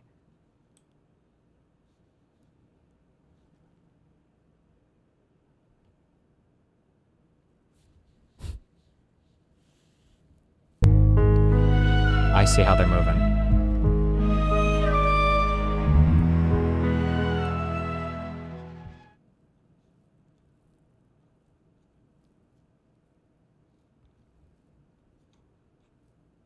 Why was I on this guy's Twitter? She's got questions. I've got answers. Thursday. Oh, Hunter Biden.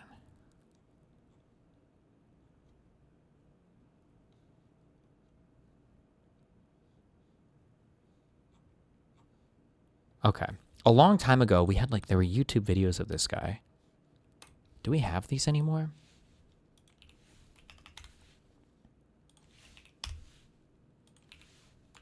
Interview.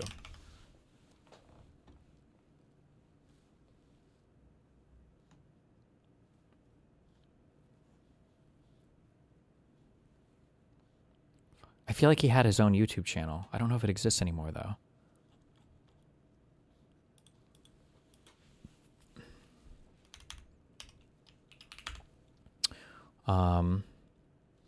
In October of 2020, Hunter Biden supposedly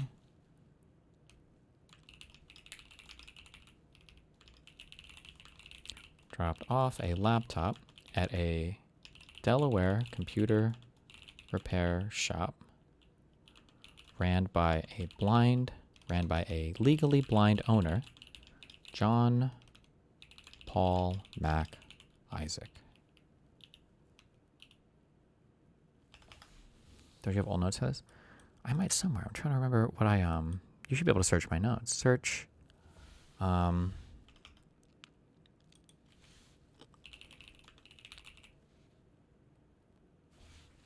god, what is this? Good one.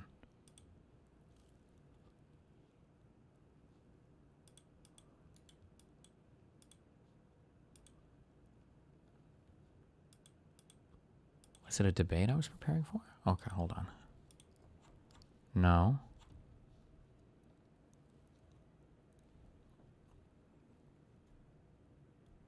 Oh, YouTube channel. Thank you.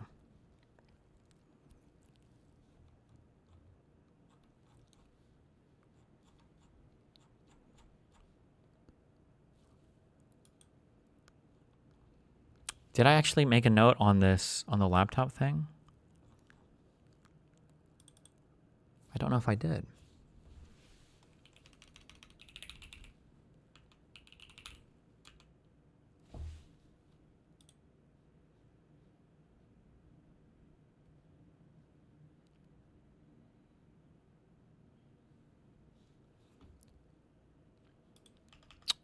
If I do, link me in the notes somewhere, okay?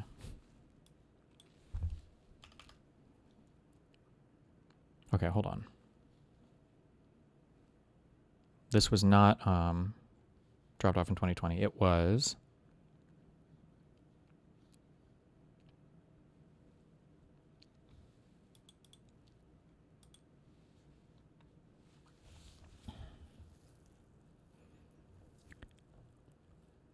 April of 2019.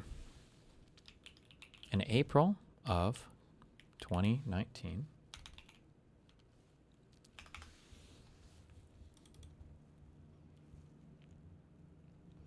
I know you're not a fan of Sean Ryan, but you should watch this first. Hunter gives a solid breakdown of why the story is fake. You know why Twitter... I think we watched him on this, didn't we? Watch him on all of this? I know we watched the Channel 5 thing.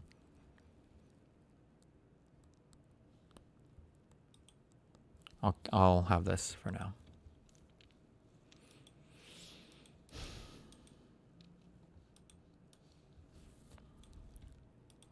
Okay.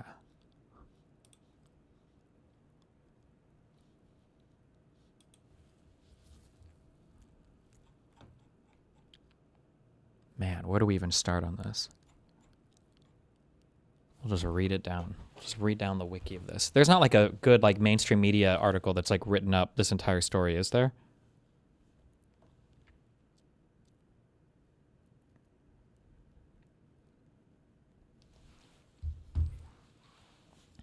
Whoa! Oh, never mind. What do you think happened? I thought he deleted those videos. Where's Uncle Adam's been? Fuck!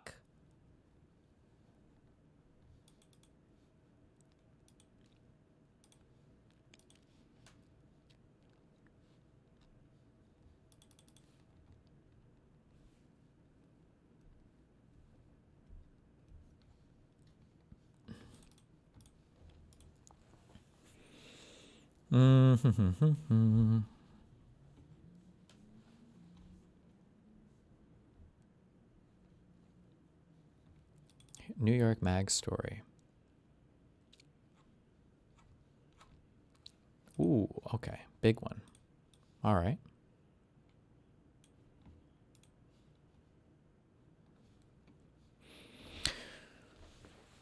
The sordid saga of Hunter Biden's laptop most invasive data breach imaginable is a political scandal Democrats can't just wish away. This was written on September 12th, 2022. Imagine the entirety of your digital existence plotted out before you, your accounts and passwords, your avatars, your contacts, every exchange of written dialogue, the full history of your logged interests, banal and forgettable, and closely held. The note where you scrawled once urgent word fragments that now makes no sense to you. Blah, blah, blah, blah, blah, blah, blah. Imagine about the center. Are you going to read the House report on it? If there is one, then yeah, link me, baby.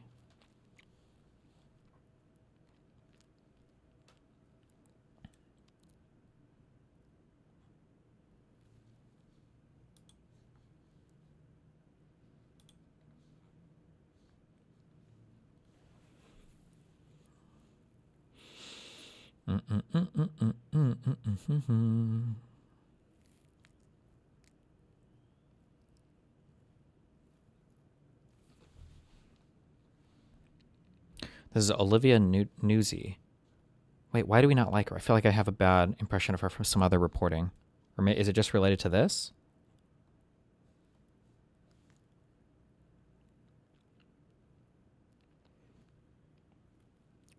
Oh, she was the one that had the affair with RFK Jr. That's right. Imagine revealing this. The first thing you need to understand about the Hunter Biden laptop, though, is that it's not a laptop. The FBI reportedly took possession of the original, at least if you accept the version of events promoted by those who have distributed the data, which Hunter Biden and his lawyers don't. And all we have now are copies of copies. When it first publicly surfaced 20 days before the 2020 election, the authenticity of the material was doubted to the degree that Twitter and Facebook effectively banned the story from legitimate political discourse. Since then, mainstream news organizations, including the New York Times and the Washington Post, have come to verify that at least some of the information contained in the cache is authentic. It's hard to think of a single living individual who's experienced as total an annihilation of digital privacy since our devices became extensions of our consciousness. Man, that must be horrible. A suite of executives and thousands of employees were victimized by this.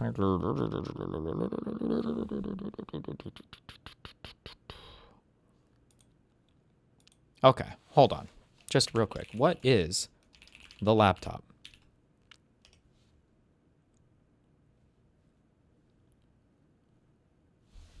Just throw these here real quick. Does anybody have a link to the original New York Post story? New York Post, Hunter Biden laptop 2020.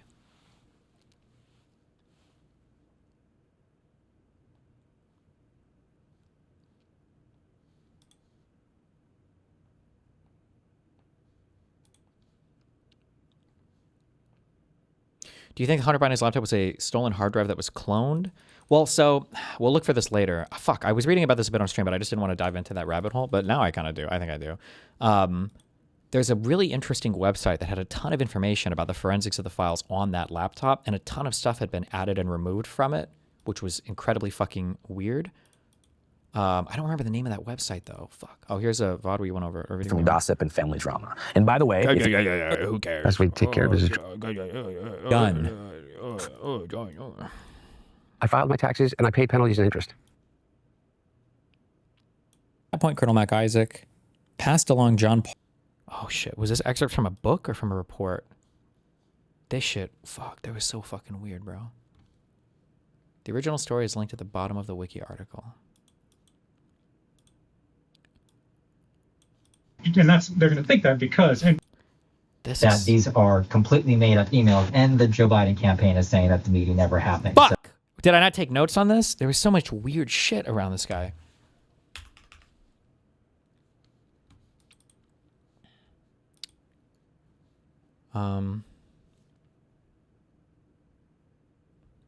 Okay. He linked something that looks good. Oh, this is a really weird website I saw a long time ago. Well, I'll dig into that later. Okay. Fuck you. Okay.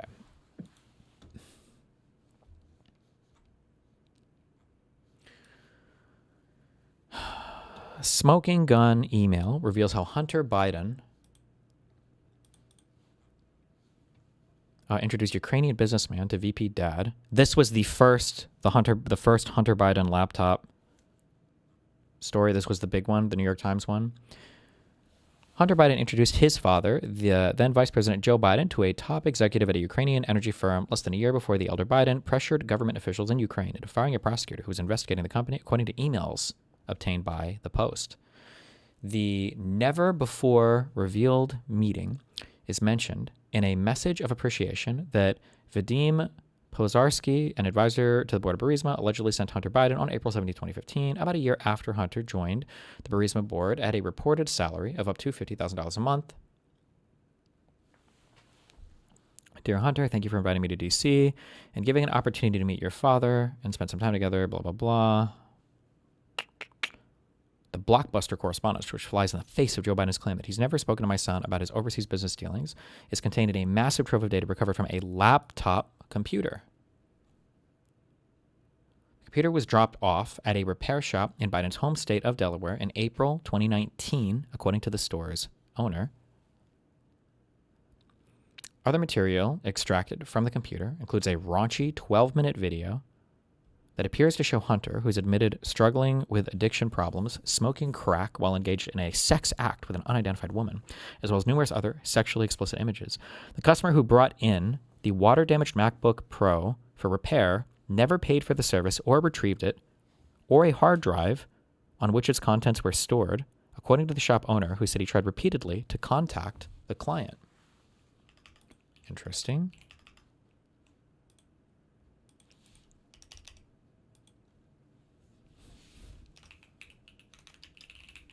Okay, what is the history? Or what would we call this? Chain of evidence? Chain of custody. According to an according to the original New York Post article. How do you stylize this?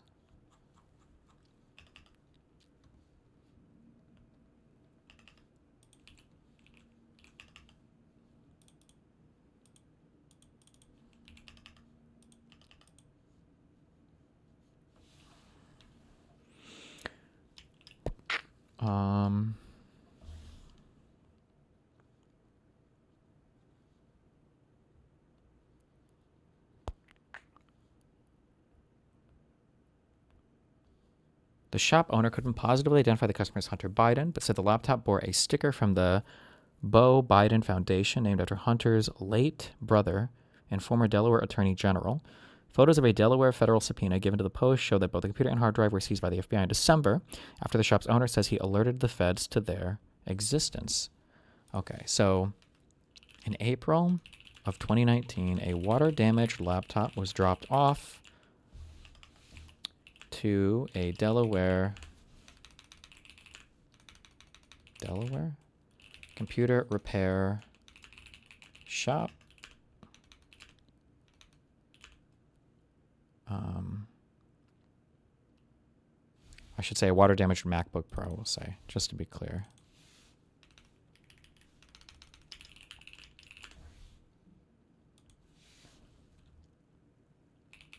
Ran and owned by... He was the owner, right? This Isaac guy?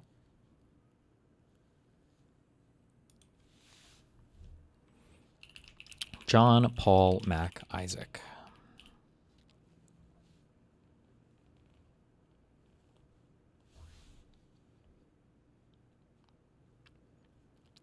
Before turning over the gear, the shop owner says he made a copy of the hard drive and later gave it to the former mayor, Rudy Giuliani's lawyer, Robert Costello. Wait, hold on. Okay.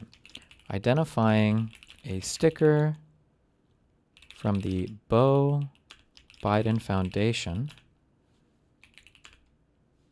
The owner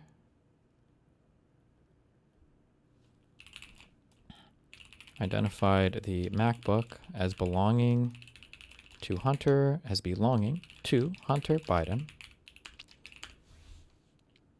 He alerted the federal authorities of the laptop's existence. They came and took it via a subpoena in December of 2019. But before turning over the laptop, the owner made a copy of the hard drive and later handed it over to Robert Costello.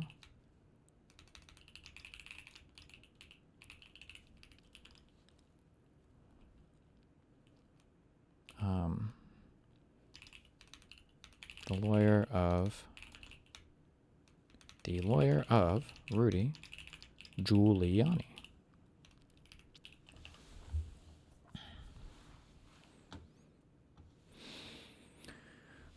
Steve Bannon, former advisor to President Trump, told the Post about the existence of the hard drive in late September, and Giuliani provided the Post with a copy of it on Sunday.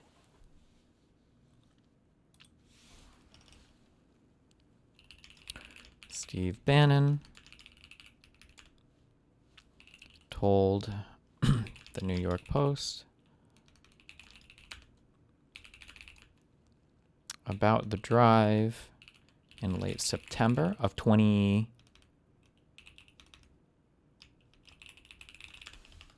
Would it be 20... It would have to be 2020, huh? Right? To make sense?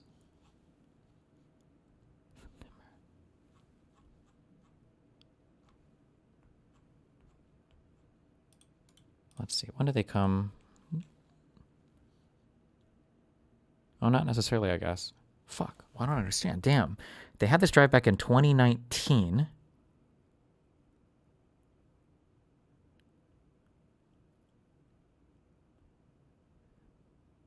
Please see attachment A.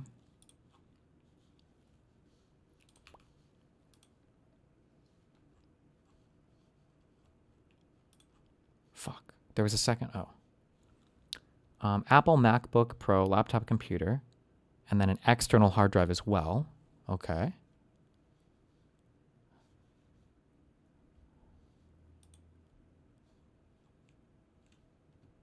What?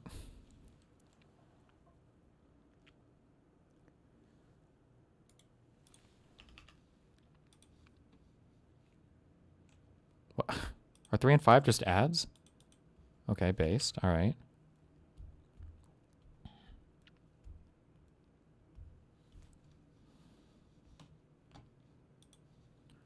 Okay, Bill 2, Hunter Biden. Blank has quoted blank business days with the completion of this repair. During this time, unforeseen complications with parts and shipping can affect the time required to complete the repair. If a situation should arise that prevents the repair from being completed in the quoted time, blank will provide an updated estimated time for completion.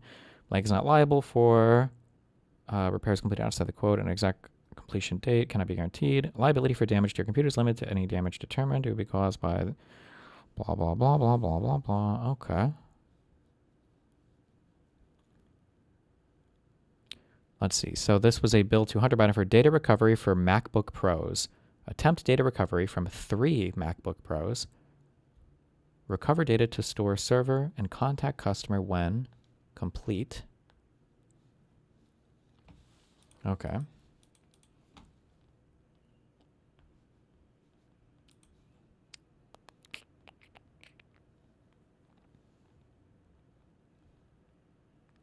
So Steve Bannon must have told the Post about this in late September 2020, I'm guessing, right? Giuliani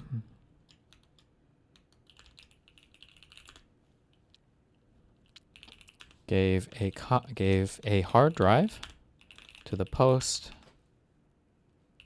on Sunday, so near probably this article, October 14th, 2020. Ooh.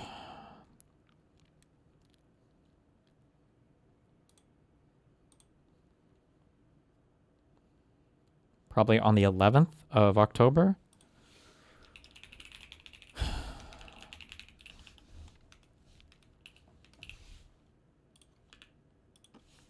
Gave his copy of a hard drive to the Post.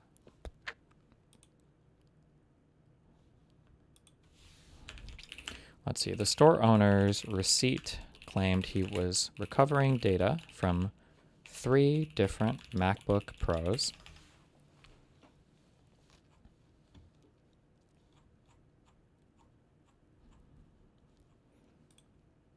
Can we tell by serial number what kind, what the MacBook was, like what version or whatever,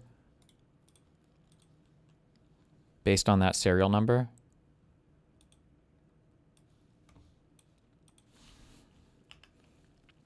FVFXC to MMHV29.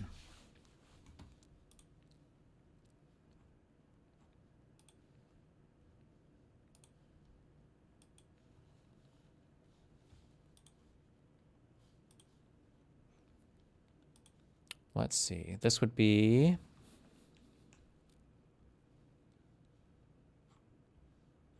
I am human. Holy shit, these are getting harder. Okay, the next letter. Oh, no. Easy. Wait. Boom.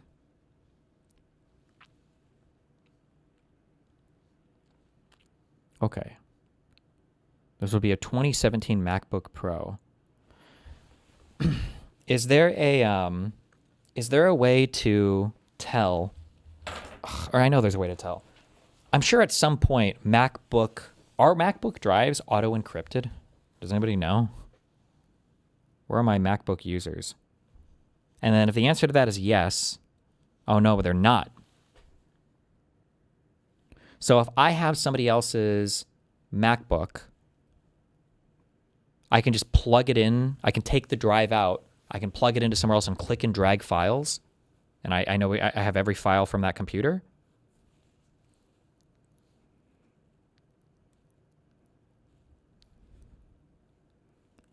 Yes, you can easily if it's unlocked. Obviously, if it's unlocked. But that would imply that the drive is encrypted, meaning you would need the password to unlock it. Yes.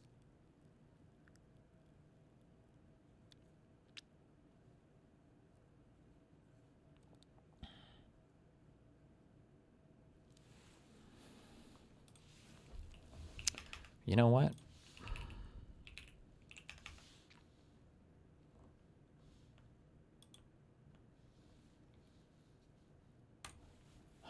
Are 2017 MacBook drives encrypted by default? No, they are not encrypted by default. 2018 Plus was. Okay.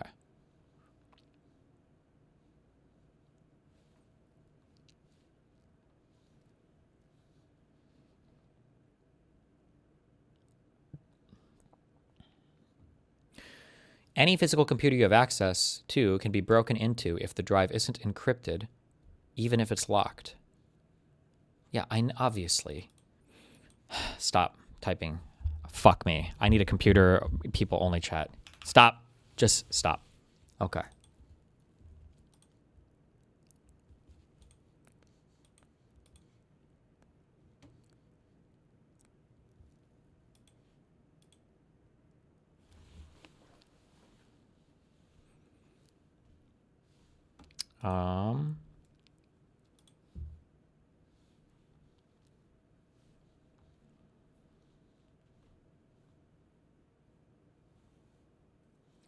Motherfucker didn't read the last sentence from that message that tackled exactly what he was talking about.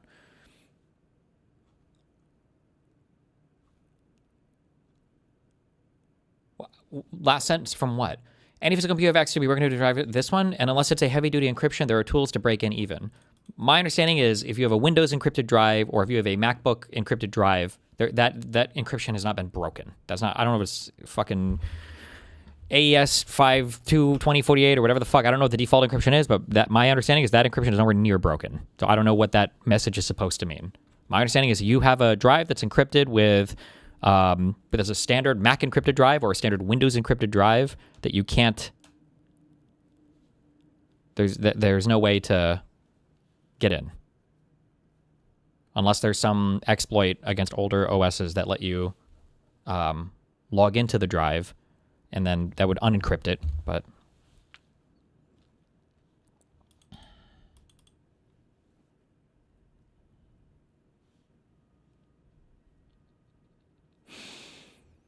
AES 256. That's how long my dick is. Okay.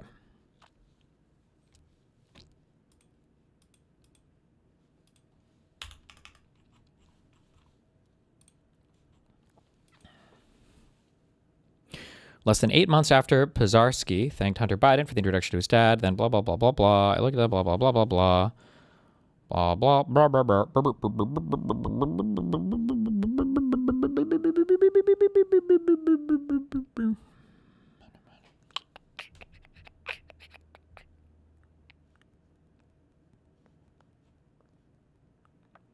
I don't think this has anything else about...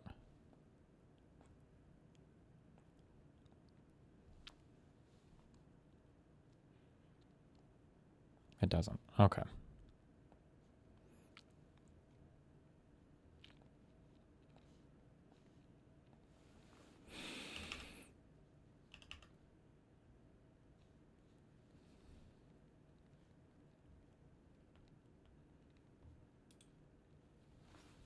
New York Mag thing.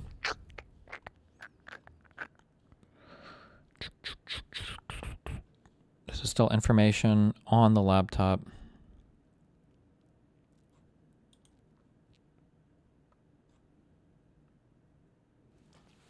The way John Paul Mac Isaac tells the story, it was right before closing time on a Friday evening in 2019 when a stranger walked in, brushing past the vintage Apple PC mounted by the door of his computer repair business in a strip mall in Wilmington, Delaware. Mac Isaac was used to encountering devices and their owners in extreme distress.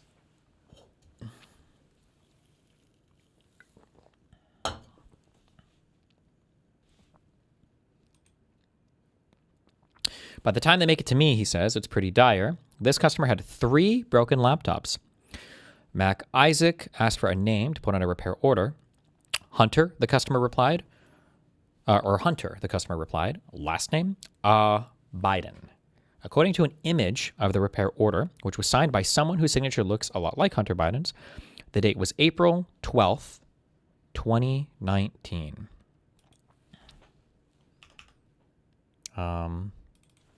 On April 12th, 2019.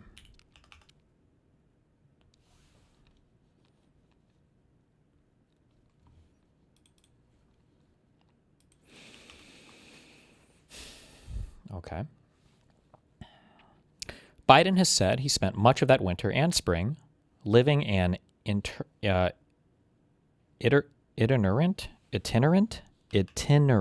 that's a word, right? Living an itinerant existence in motels and Airbnbs up and down the East Coast on a furtive journey of self-destruction.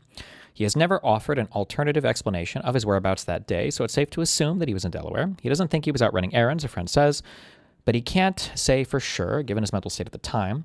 The whole Biden family was trying to pull itself into shape to run against Trump. Okay, questions. Hold on. Is there even a laptop? What about 3 laptops?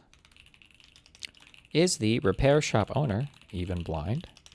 Can we know for sure where Hunter Biden was on April 12th, 2019? Okay.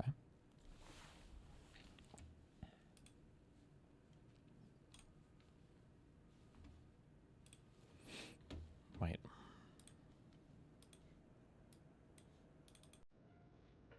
Okay, musics. 3 laptops and a ... Oh, did he drop off that external hard drive as well? I saw that in the subpoena, but...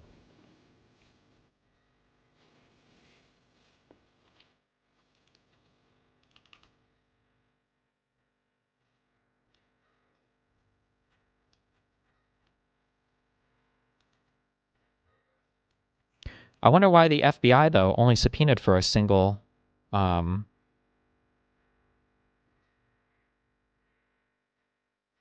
Stop, fuck.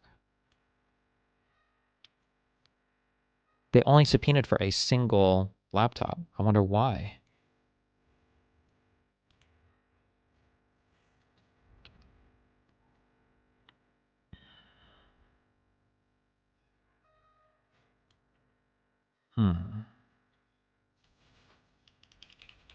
The subpoena for the materials only mentions a single MacBook Pro and a single Western Digital external hard drive.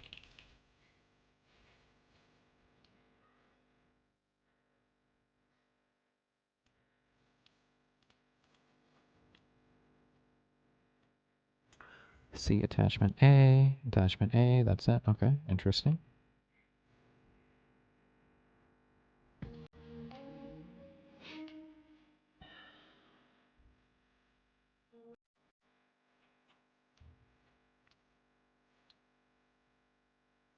According to an image of the repair order, which was signed by someone whose signature looks a lot like Hunter Biden's, the date was April 12th, 2019. Biden said he spent much, blah, blah, blah, blah, blah. Okay. If you don't run, I'll never have a chance at redemption, Hunter had recently texted his father. I'll run, but I need you, Joe Biden texted back. Only focus is recovery. During this period, Hunter's days revolved around scoring and smoking crack-based. He had been in and out of treatment, but he couldn't stay clean. Like every addict, Biden had a litany of reasons for using. In his case, every politically attuned American already knows the tragic history. Car accident that killed his mother and sister when he was 2 and left him badly injured. The lifetime of comparisons to his more perfect brother, Beau, then Beau's death in 2015, and his grieving father's decision not to run for president the next year, when many Democrats are convinced, at least in retrospect, that he would have beaten Donald Trump. Now, 4 years later, Hunter was fighting with his ex-wife over their ruined finances, and with Beau's widow, Haley, over the fallout from the doomed affair they began after his brother's death. It was during this period that Jill Biden summoned Hunter to the family home in Wilmington, where he found his family waiting for him along with 2 drug counselors. Hunter split. The man behind the